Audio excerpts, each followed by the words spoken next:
passe en boîte et on se retrouve aujourd'hui pour parler uniquement de couture et uniquement de la robe Foxil de cachemérette que j'ai enfin cousue. Donc pour une fois on se retrouve et je ne porte pas un t-shirt, c'est rien, c'est un chat, et je ne porte pas un t-shirt comme à l'accoutumée, je porte ma robe Foxil. Donc je vais vous montrer un tout petit bout parce que je la teste avant de la mettre. Tac tac tac. Donc évidemment je vous mettrai une incrustation d'un porté complet, vous en ayez une idée. Donc aujourd'hui je la teste, je la porte à la maison parce que je l'ai cousue en scuba. Le scuba ce n'est pas un textile naturel comme le coton. Et donc je voudrais savoir si quand je porte ça, et ben je pue. Je la porte depuis ce matin, pour l'instant, rien. C'est nickel. Donc je vais aller la retirer pour pouvoir vous en parler un petit peu plus et vous parler un petit peu plus de cette couture. Allez, à tout de suite. Me voici, me voilà avec mes éternels, enfin un de mes éternels t-shirts plantins. Donc, revenons-en à nos moutons. Donc la robe Foxil est tirée de ce livre Coudre... c'est quoi déjà? Ah oui, Coudre les grandes tailles par Cachemérette. Tac. Et c'est aux éditions Erol. Donc à l'intérieur il y a 5 patrons à taille réelle, du 44 au 64. Donc ma petite pochette. Donc moi je l'ai cousu. Donc j'ai ma petite pochette et j'ai mon idolmi de verre. Je l'ai cousu en taille 58. Quand on regarde, alors, ce que j'aime bien dans ce livre, c'est qu'on peut le laisser à plat et c'est très pratique. Enfin, moi j'aime en tout cas. Alors, je suis bien préparée, hein. Où es-tu? Attendez, j'ai ma souris qui me gêne, ma tasse qui me gêne. Où es-tu? La voici, la voilà. Donc, mes mensurations. Moi, je fais un bonnet G, 129 cm, 2 tours de poitrine. J'ai un tour de taille. Alors, je sais pas ce que j'ai fait, j'ai entouré 2 trucs. C'est quoi mon tour de taille? Alors, si je retourne ici, non, là. Donc, c'est pas là, c'est en préparation. Mon tour de taille.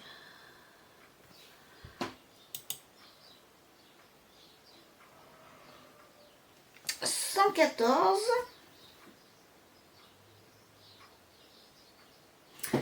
Donc 114, mon tour de hanche 126,5, ce qui veut dire qu'au niveau des tailles, je rentrais dans un 58 pour le tour de taille. Pour le tour de poitrine, par contre pour le tour de hanche, c'était du 50. Ensuite, tour de bras, un 52. Et longueur de dos, j'ai pas mesuré puisque c'est le dos. Et voilà. Et donc j'ai choisi de faire la taille 58. Alors au niveau des... Donc vous avez le choix dans le patron pour le corsage de la robe. Vous avez le choix entre un bonnet C et D, un bonnet E et F et un bonnet G et H. Donc moi j'ai choisi donc le bonnet G et H puisque je fais un 120 G. Enfin ça je suis pas tout à fait sûre. Hein. C'est encore une autre histoire. Je pense que je fais un tout petit peu en dessous. Mais bon, on s'en fiche. Donc je l'ai faite. J'ai fait un bonnet GH en haut. Les ajustements que j'ai fait. Donc j'ai déjà fait une toile. Déjà. J'ai pas fait d'ajustement sur le corsage. Première fois où j'ai pas besoin de faire un FBA puisque moi pour moi ça va. Quand je vois la réalisation ici, est-ce que vous voyez bien, je pense que par rapport à ça, moi la mienne j'ai plus de place dedans. J'ai l'impression en fait qu'elle est assez, elle n'est pas moulante mais elle est quand même près du corps au niveau du corsage et moi c'est pas le cas. De toute façon vous verrez ça sur le porté. Donc sur le corsage j'ai rien fait. Par contre j'ai ajusté la jupe puisque moi je suis de la team grand popotin, donc et maintenant je sais que je dois faire un ajustement sur les bas des robes. Donc ce que j'ai fait, c'est que j'ai rajouté, alors je vais vous expliquer comment j'ai fait ça. Donc j'ai fait une toile j'ai fait la toile uniquement pour le haut du corps. Je voulais être sûre que ça m'aille au niveau de la poitrine. Et l'ajustement que j'ai fait, c'est uniquement sur le dos de la jupe parce que c'est un patron qui se décline. Alors ça j'ai adoré. Tac, on a... Où est-ce que je vais trouver ça? Parce que je l'ai bien écrit quelque part.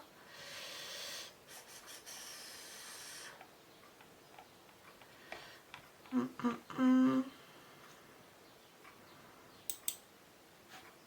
pas là, ça doit être ici. Non, je sais pas où je l'ai écrit. Donc il y a toute la robe en fait, elle est en plusieurs morceaux. Donc il y a combien de morceaux pour la jupe? Une,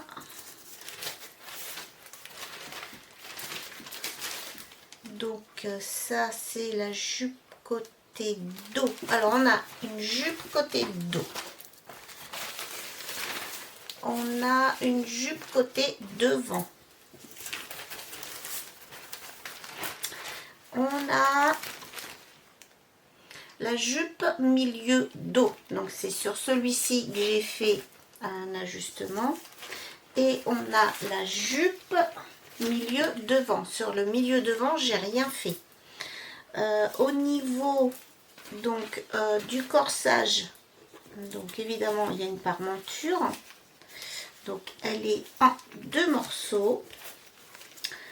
Le buste, on a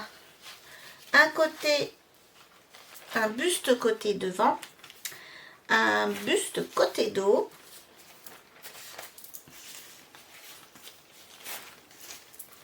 et un buste milieu devant. C'est tout. Pas un bout là du buste. Merci.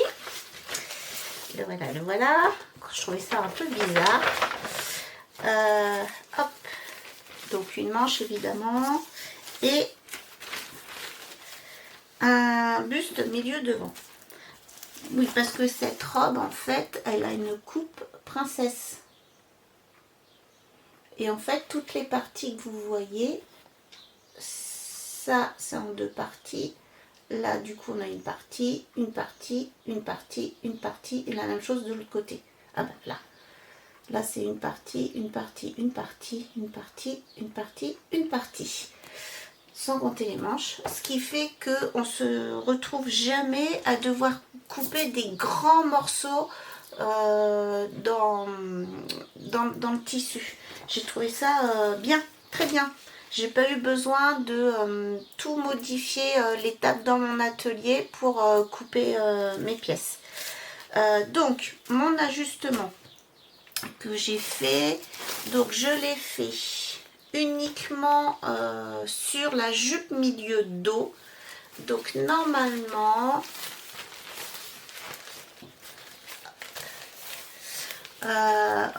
donc on doit couper on doit mettre au pli ici. Vous voyez, on a nos petites flèches. Et moi, ce que j'ai fait, c'est que je l'ai positionné. Je l'ai positionné et j'ai demandé à mon mari de mesurer en fait combien il me manquait pour que en fait j'ai le milieu du tissu qui aille bien sur le milieu de ma raie des fesses. Voilà. Appelons un chat un chat. Et en fait, moi, il me manquait 6 cm. Donc, j'ai rajouté 6 cm ici pour que j'ai la place de mon popotin. Et que du coup, le tissu ne remonte pas trop derrière quand je porte la robe. Ensuite, j'ai fait, et là aussi, j'ai demandé à mon mari de mesurer. Et du coup, je la trouve un peu longue. Donc, je l'ai raccourcie. Oups! Parce que partout sur tout le patron, vous avez en fait les marques pour allonger ou raccourcir le patron. Donc j'ai raccourci de 8 cm sur tout le pourtour de la jupe. J'ai rien touché sur le corsage au niveau longueur. Je pense que j'ai un buste normal en hauteur, mais le reste du corps est tout petit. Voilà. Ça, ce que j'aime aussi, c'est que il y a vraiment des beaux crans de couture d'indiquer. Et c'est compliqué de se tromper. Donc ça, je vous en ai parlé, les crans de couture. Donc les marges sont comprises dans le patron. Là, il faut que je vérifie un truc parce que je suis déjà en train de décalquer la robe Honeybourne. Je le prononce comme ça, je ne suis pas certaine de la prononciation. Et j'ai vu que les marges de couture, les dimensions des marges de couture sont indiquées sur le patron. J'ai pas fait attention sur la foxile. Ce qui est peut-être pas très judicieux, n'est-ce pas? Donc pour chaque patron en fait est mis sur une feuille différente.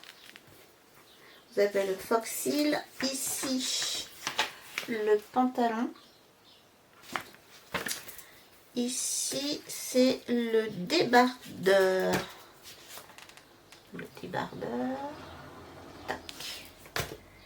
Et là la marinière. Donc évidemment je peux pas vous montrer Honeybourne puisqu'il est sur ma table de coupe. Alors attendez que je vérifie. Ah si, là aussi c'est bien indiqué. Est-ce que oui, c'est bon. La grandeur des marges de couture. Donc j'espère qu'elles font 1 cm partout parce que moi j'ai considéré que c'était 1 cm partout. Parce que sur la robe Honeybourne, c'est pas le cas. Donc vu que je l'ai cousu en scuba, j'ai tout fait à la surjeteuse sauf les ourlets. Bon, je rangerai après. Hein. Qu'est-ce que je peux vous dire d'autre? Ah oui, il y a la difficulté qui est indiquée. Moi j'étais un peu surprise parce que j'ai pas trouvé ça compliqué. Là voilà, où est-ce que c'était écrit? Donc je vous la remonte en grand. Je pense que la poitrine est ajustée et chez moi c'est pas le cas. Ce qui fait que je me dis que peut-être je pourrais la faire dans ces dimensions là en viscose. Ma viscose de lin. Peut-être. Donc le niveau de la robe est indiqué en experte. Mais moi franchement j'ai pas vu de difficulté. Je sais pas si c'est un niveau débutante, j'en sais rien, je me rends pas compte en fait. Je sais pas. Mais moi pour moi, si vous avez déjà fait un t-shirt, vous saurez faire la robe foxile. ce qui est peut-être un peu chaud à coudre. Donc là, on le voit bien. Enfin, à coudre, c'est pas à coudre, mais c'est à bien mettre en face, ici, les coupes princesse du corsage avec la robe. Donc moi sur tout l'eau, celle-ci elle est un petit peu ratée. Là, celle-ci, il y a un petit décalage. Et je crois que c'est la seule. Alors, ah, et l'autre difficulté, et ça j'ai sauté dedans à pieds joints, c'est que j'aurais dû vous la présenter plus tôt, ma robe. J'ai pas pu parce que j'ai cousu la jupe à l'envers. Voilà, donc il a fallu que je découse tout. Donc découdre du surjet, c'est un peu compliqué. Tiens, qui c'est? Qui c'est qui me parle?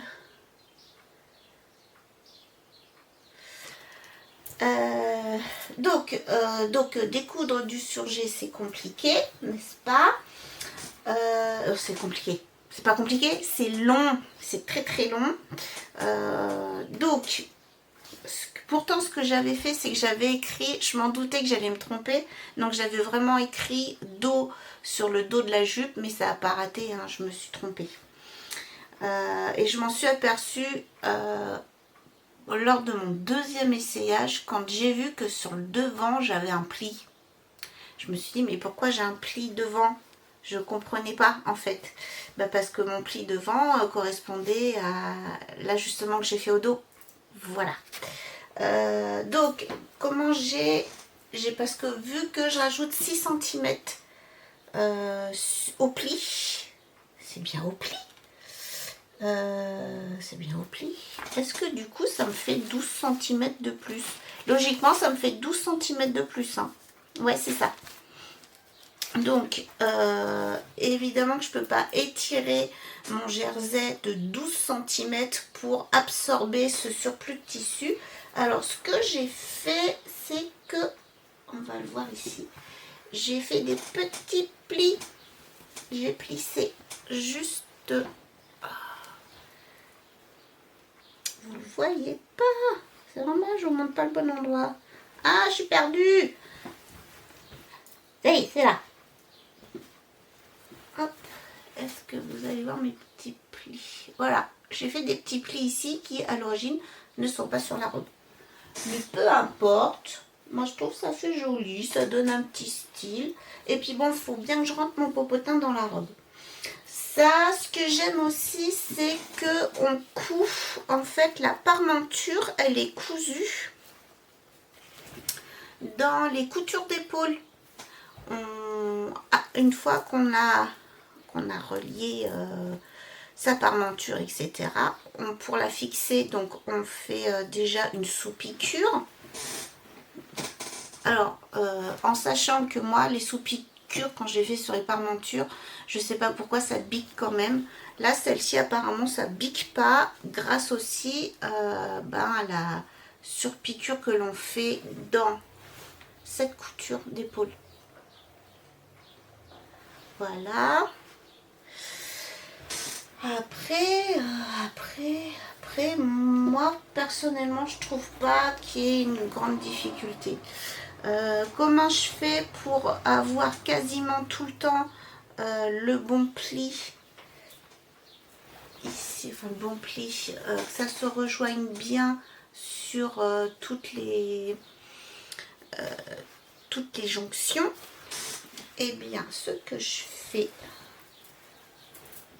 que je pense que tout le monde fait, hein, c'est que, voilà, là on va le voir, quand je mets mes épingles, je mets bien d'un côté. Est-ce que si je fais ça, ça se voit? Non, je suis pas sûre.